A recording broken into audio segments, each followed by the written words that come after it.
Hello, hello, hello, and we are back. Mary, today's exciting Oh, because we are going to, this episode is exciting. We are going to talk about content. And I feel like, we were having a little bit of a preamble before. I feel like content is a slippery slope because, how much info do you give ChatGPT or AI? How much do you rely on it? Like, you don't want to sound yeah. like a robot. And so let's dive in and talk about how you can use AI to write copy. So let's start Mhm.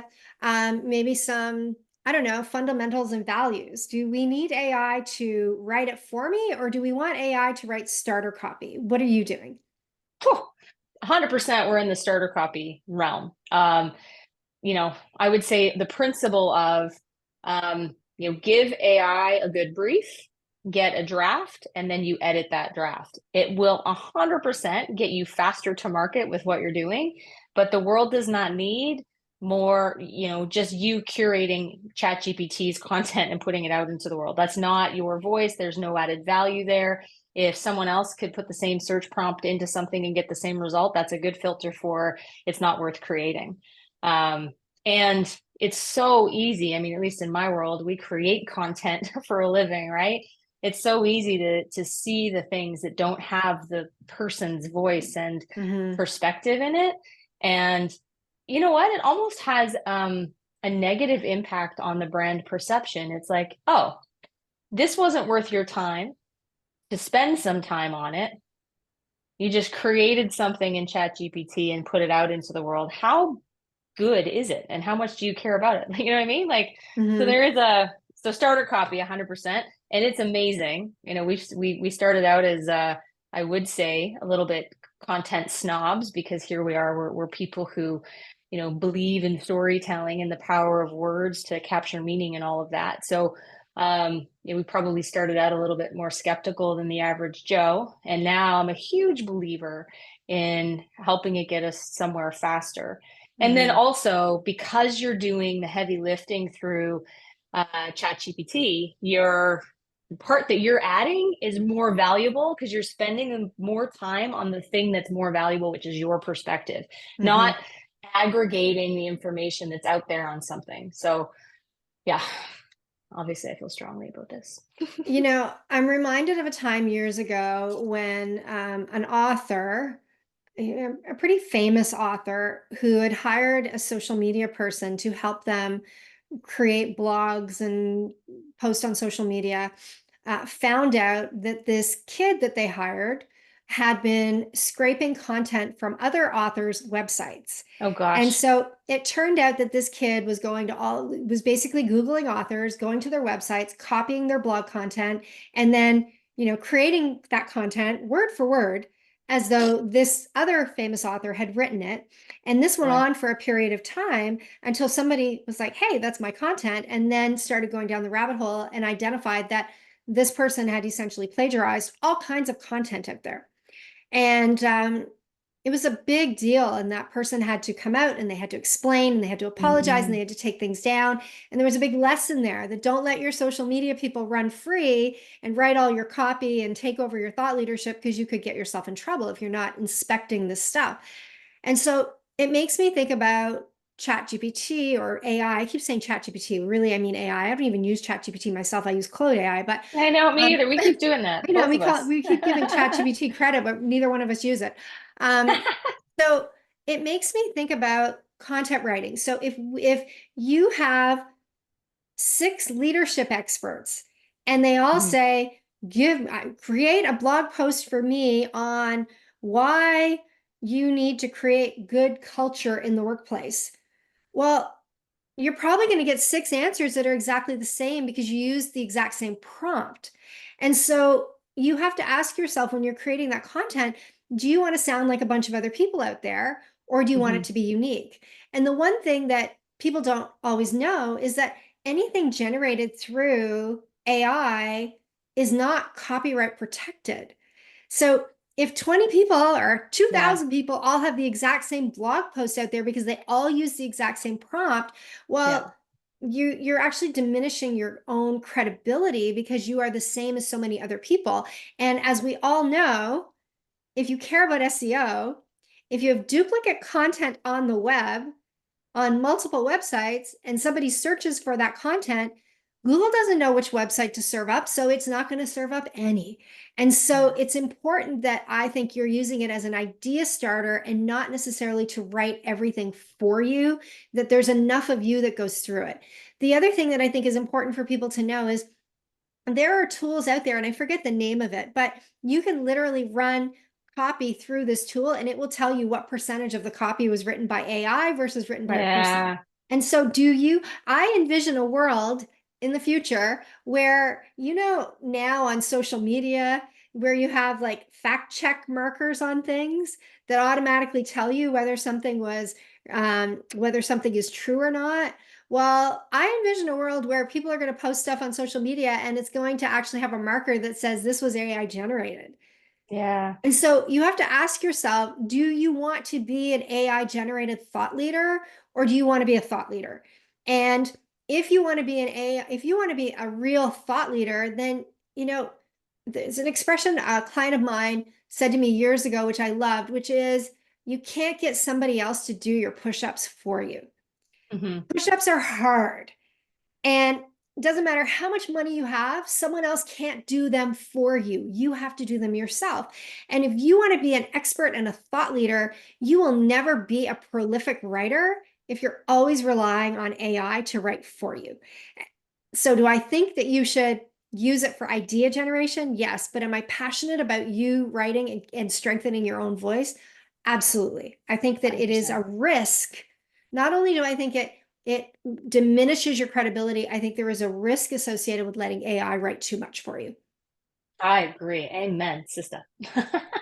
Now, I think about, why do we do it in the first place? So if we're, putting content out in the world, what's the driver of that? And for many of us in our respective industries as subject matter experts, I mean, we're solving a problem, we're helping improve people's lives or businesses in some way or another. The why we do it is to establish, like offer that value to people before they start to work with us. We want to build reputation and credibility. And if you think about it through that filter, just curating through AI what exists out there in the world is only going to make you look with what's out there in the world. And right. I would say, as a marketer for the last 25 years, one of the fundamental challenges we have is to get businesses to stand out from their category. Mhm. And that was true before we had AI to help generate content. Because, unless you get really specific and you dig into the value of the company, the offering, and understand how it's different, better, and the right choice, until you get to that, it's really easy to look and sound the same as everyone else. Mhm. So putting more of that out there isn't going to help you. And I love the point, Lisa, you made about SEO and trying to get Google to find you. If every website has the same stuff from AI on it, no website's getting served up. And No I mean, differentiation.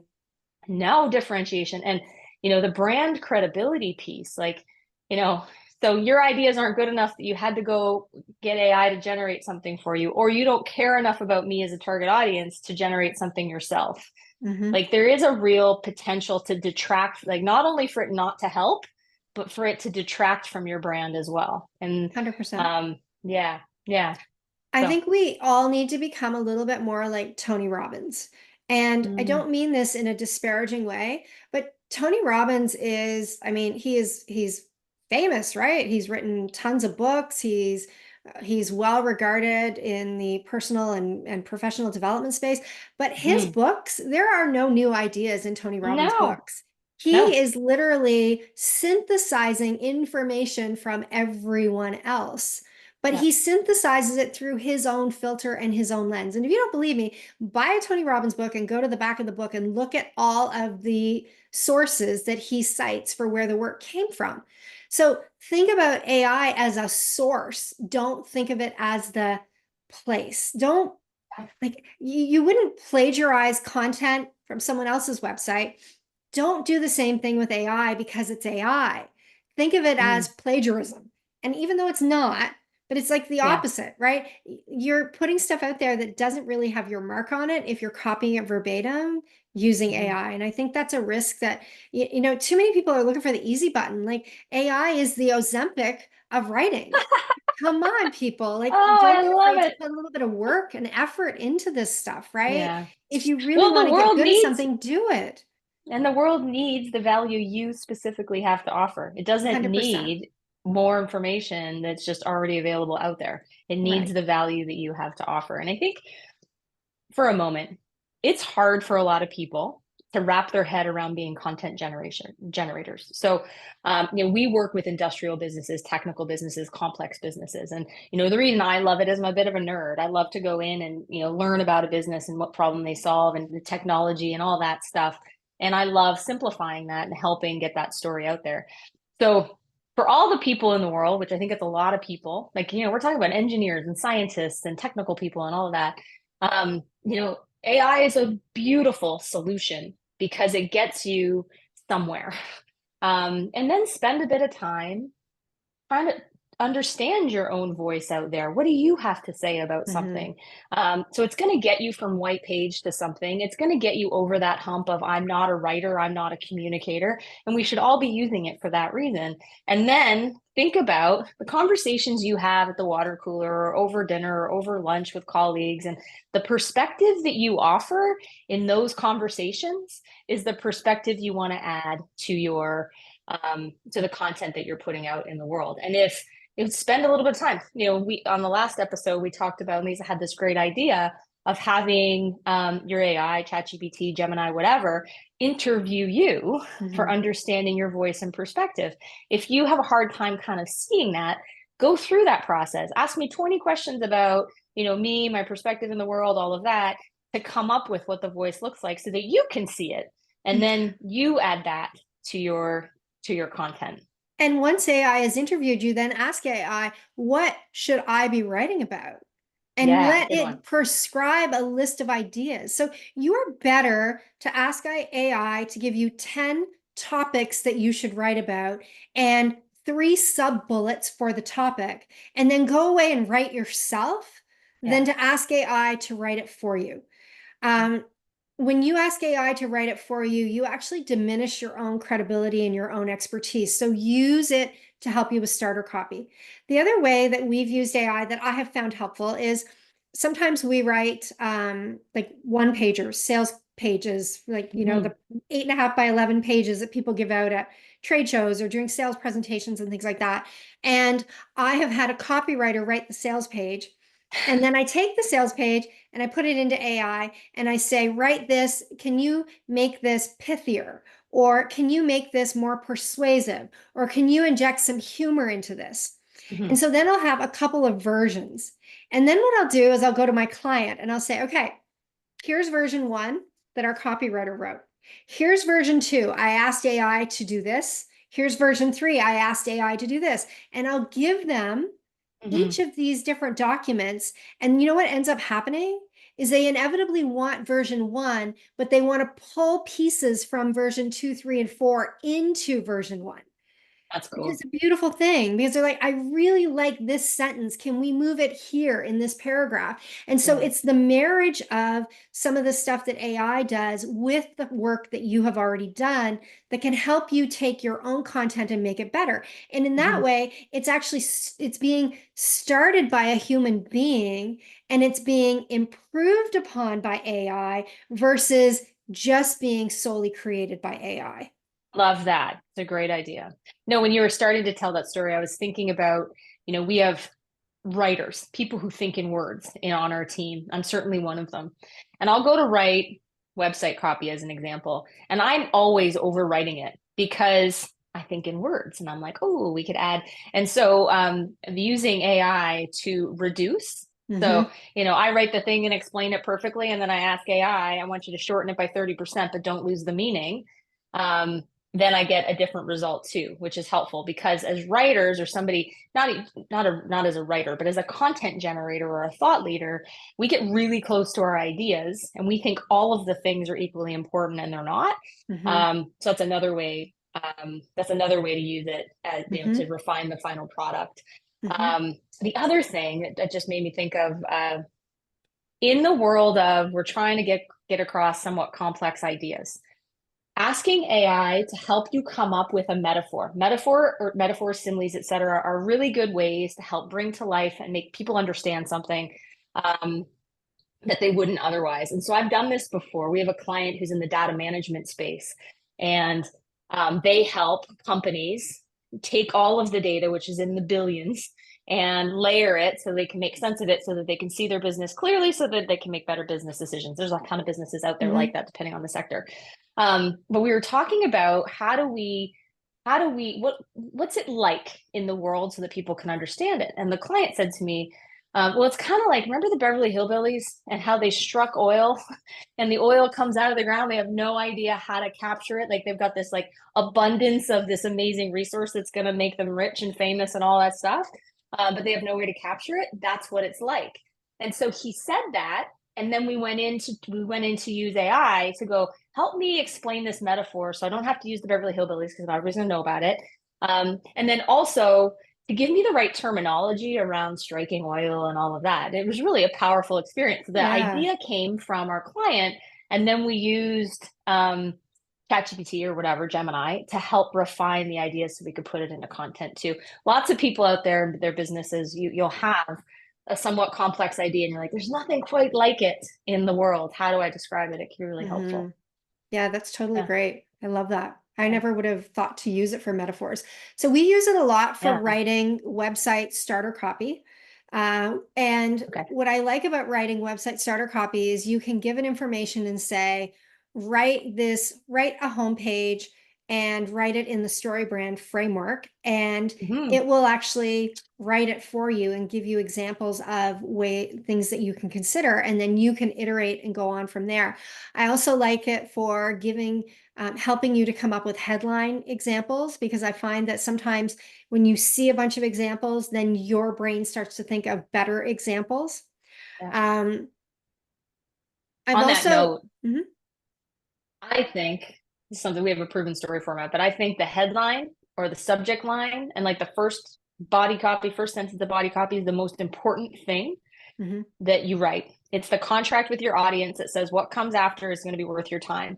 Yeah. And so let's not throw that away just in terms of like, if you do nothing else, spend time on those two things because that's where people are like, okay, now I'm leaning in. Now you've got Mhm. me. Um, and the generic lead in that makes it look and sound like everyone else is dangerous. So if you get, the copy And started by AI, spend time on that up front. yeah, exactly. Spend time on the headline, because you could even ask AI to iterate 100 different times until you Yeah, get the headline you want. If you're using a headline and a subhead from AI, but you're writing the rest of the copy yourself, then I don't see that as, you're not going to be the same as everybody else, because everybody else isn't going to spend that amount of time getting to the right thing. So I think that's it's true. also how much you dig and you influence through your prompts the Hmm. outcomes that you get from AI. The other thing that we do with AI when it comes to writing, believe it or not, is we'll get AI to proofread things for us. I know we're all using Grammarly and we all have spell check and stuff, but AI does it better. We have had Yeah. examples where we've had a grammar or a typo, punctuation miss that Grammarly, or the red little squiggly line that does the spell checking, doesn't pick up. But when you put it through AI, it actually picks those things up. And so we Yeah. had a situation with a client where, even though it was written and it was run through Grammarly and it was QC by somebody else, we missed something. And we're like, how on earth can we do this? Like, what is wrong with us? How do we miss that? And then when we put it through AI picked it up right away. So Yeah. that has become a tool that we use to proof our work to ensure that the copy that we're writing is good. That's awesome. I'm not sure how much of that we do. And, we definitely should. Yeah. It's so Um, easy to miss something, like have six people look at something and miss the same thing. I know. It's Yeah. crazy. It makes me crazy. And I hate it when we make errors like that, but it happens. Um, Yeah. Another way that we've used AI for writing content is to take content that has been written by one of our clients and to ask it to write a description or framing content that we could use on social media for that Yeah. content, or framing content that could go into a newsletter or something, like help us describe this in a good way. I like That's that. another thing. Have you ever done, I don't know if we've done this, and I just think it's a good idea that you made me think of, but we've got a long form article, it's gone into a publication, some PR work that we've done, and we want to chunk that out into social media posts. Have you used AI to do that piece? Because Yes, we'll do that because it's like a nice way to repurpose things, or like repurpose this into a blog. Take this, article, 100%. or yeah, yeah, 100%. Take this article and create carousel content. Take this article yeah, and create an article and reduce it so it's 250 words. Take all of that kind of stuff. Yes, yeah, absolutely. And I mean, yeah, sometimes it's working in the voice of the content that was already written. And so yeah, it's different from asking AI to write that generic leadership article for you because you're giving totally. it your content and you're asking it to give you something from that content. Yeah, I So love that. that that to me works really well. I have not done this, but I have considered uploading a manuscript from one of my books or chapters from Mm, my books and asking AI to show me the best way to create social media content as a result of what was written in you that should totally chapter. do that. Yeah, I think it would be Absolutely. really interesting to see how it could help you write that way. The other thing is, since you've written books, I mean, the body of content that you have, and any business owner, leader who has that, putting that all into a custom GPT. I haven't done this either, so it's something that we're going to explore. Don't want to go too far down the path, but I do think it would be interesting. Like, as a business owner, I'm very protective still of the brand voice that we have, which could, kind of, from my perspective, comes from inside me, and I'm, a writer and a creator on some level. So I want to be protective of that. But what if I put in all the articles I've ever written, all the videos I've ever recorded, into a custom GPT, so that when I go to generate content on my own behalf, that I start from something that is already so closely tied to all the thoughts and feelings I have and put out there into the world already. So that's kind of a next level for us just to try. Don't know if it'll be good, but it'll help our business from the perspective of it doesn't have to just come from me. Other people can start from that informed place and then continue to iterate. I don't know. Hmm. Yeah, I don't know. I have mixed feelings. Again, that feels like Yeah. Ozempic to me.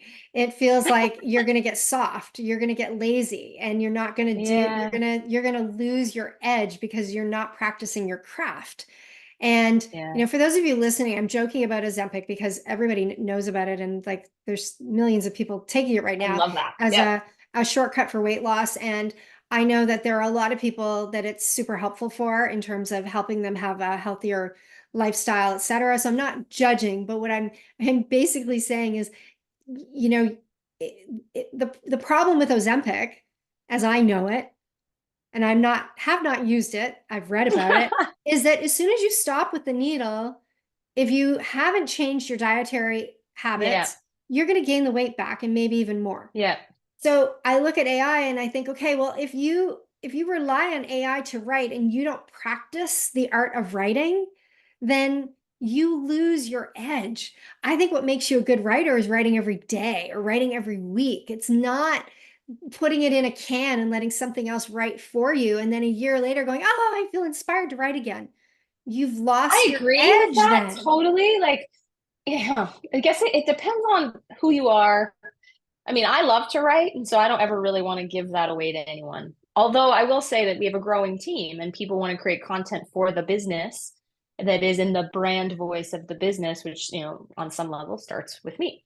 So I think having that as a tool, as a starting point, not necessarily for me, but maybe for me at different points. So it's not really like a giving over your writing to someone else. It's more of a, how about this tool as a way to get further faster in your own voice. The other thing is, I know I'm conscious of the fact that I think in words, and I like, communication is one of my strengths, right? There are people out there who don't. And so how much like could it help them Sure, but they're going to even sound like more everybody so? else. No, they'll sound more like themselves Well, only if they because, do it that way. But yeah, like I don't most think people people aren't going to should. do the work. Most people aren't going to do the work of uploading all that information and having Yeah, AI interview them. And most people are looking for the easy button. That's exactly what they're Oh doing. yeah, So so they're let's going to be that leadership consultant that gives a very generic prompt and gets the exact same output as everybody else. right. But assuming that they've listened to all of this podcast that says there is no easy button And they've and you come to still our have to do the workshop and rolled work up their and sleeves they've and did come the to, work. yeah, assuming all of those things, it would be a more specific tool in your toolbox than the Gemini Mhm. GPT because it would be a vault of information and voice and stuff that you've generated over time. So So it's I think it basically, depends. I think it yeah. depends. I think it depends. Like you're talking about, engineering firms that really they don't want to write.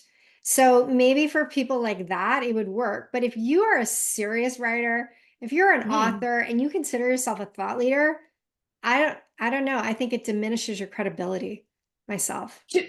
So like, because I guess the point I'm Mary, don't sticking do on, it. You're a word nerd. Come on. I'm totally a word nerd. Um, but I'm not, I guess what I'm not saying, I'm not suggesting that it replaces you writing. I'm not saying go put all this in there and then generate content out of it and then, hit the go button and walk away. Um, I'm suggesting that it's a tool that you could use that would be more specific to you and stuff you've generated in the world Hmm. so that instead of starting with chat GPT, you're starting with Mary GPT and going, oh, that's interesting. I forgot that I wrote an article about that 2 years ago. And now I have a different perspective on it. But that's like, that's a starting Hmm. point. So Yeah, I think if I don't it's a know that it's either starting or. point, yeah, Yeah. yeah, I see what you mean. I mean, one of the things that I told my team the other day, I don't know, I was reading something that Cody Sanchez posted on Instagram, and there was like, I don't know, it was a five thing. And I was like, Mm. I wish people would just ask me questions about five things. Like, what are the five things you'd recommend for this? Or what are the five things Mm. you'd recommend for that? Because I can riff on things like that all day long based on Yeah. my knowledge and experience, but it's the prompt that I need. So maybe if you are actually turning the Oh, tables and you're asking AI to give you the prompt for writing, that'd based be on the cool. information that you have given it, then that would be a better springboard. I just don't want you to lose your voice because I think that those of us who are writers, those of us who are thinkers and we are creative, our Hmm. competitive advantage is to strengthen that muscle, not I agree. atrophy it because there's a new tool in town. 100% agree. All right. 100% agree. Yeah. Okay, so I want to wrap this up with one more thing that you talked about. You were talking about reducing content, and we have Mhm. used it to reduce content in other ways as well. One of the ways that we've used it to reduce content that's been helpful is bios. So typically, an Mm. about page, the bio on an about page is very long. And if Mhm. you take that bio and you dump it into AI and you say, write me a bio that is X number of words for LinkedIn, write me a bio that's Y Oh, number I of like words for that. Facebook. You can actually get it to help you write those shorter version bios a lot faster than you having to edit the document and try to reduce the content down to the word count on your own. I love that. That just made me think about one other thing, which is around SEO. Google keeps changing the algorithms around what's required in terms of keywords on a page and things like that. And I mean, fundamentally, I believe that if you're answering the question that your target audience has, then you're going to end up okay. However, there is a science to Right. where certain keywords show up in the 100%. headlines and in the body copy and all of that. So you can definitely use it to say, here's my content. How do I optimize this for Google today? Yeah, that's a really great point, especially if you know what your H1 is, which is Yeah. the essentially uh, you have when you are writing something for your website, you need a keyword phrase. And whatever that keyword phrase is should show up in your H1. The H1 is a tag that essentially tells Google, this is what this page is about. But you need that keyword phrase to show up in more than just the H1. So if you know what the keyword phrase is and you have it in your H1, and you ask ChatGPT or AI to help you optimize the content with that keyword phrase in more places, then you can definitely make the copy better. Just a Yeah. little tip for those of you listening. You may not know this. This is an SEO basic, but that a lot of people don't know is you never want to use the same keyword phrase on your website more than once. So Mm-hmm. if, for example, I'm going to go back to the leadership consultant. If you are a Mm-hmm. leadership consultant, do not use the keyword phrase leadership 500 times on your website. Because Hmm. again, just like we talked about AI not knowing which of the people that have the same article, the Google searches for the keyword phrase. And if your website has the keyword phrase identified in Yoast multiple times and it's repeated, then it doesn't know which article to actually serve up. So it doesn't serve up any. So Yeah. while we're talking about AI, good opportunity for you to do a little bit of SEO housekeeping to ensure you're not doing that. You could have leadership coach business, leadership advisor, leadership insights. You can use the one word, but it's the phrase. The phrase can be more than one Hmm. word. You wouldn't use leadership consultant more than once, but you could use leadership consultant on culture, leadership Hmm. consultant on marketing, leadership consultant on conflict. Like make sure there's variety in the words, because if they're exactly the Hmm. same, you basically just, negated all the work you did the first Right. time you wrote You're about it. kind of everything and nothing to Google all at once, and so then you Exactly. don't show up. Yeah, it's a good Exactly. point. So I love that idea of optimizing. I wonder if there's a tool out there that can analyze a website to tell you what Uh, I'm sure there are. I just don't know. I'm not smart enough to know what it is, but I don't anyways, know either right now. People on our teams might know. I'm sure they do. You know, I'm all the sure they people who do. know more than we know that could be on this Yes, podcast. yes, yes, yes, yes, absolutely.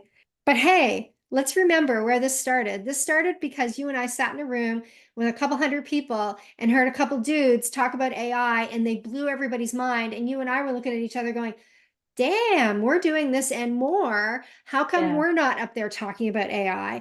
And, that just is symptomatic to the fact that a lot of people don't know a lot about AI right now. And that's Yeah. why we're doing this series together. I have never had someone on my podcast for this many episodes before, but Mary and I are passionate about sharing what we are doing Yeah. in our businesses to help you.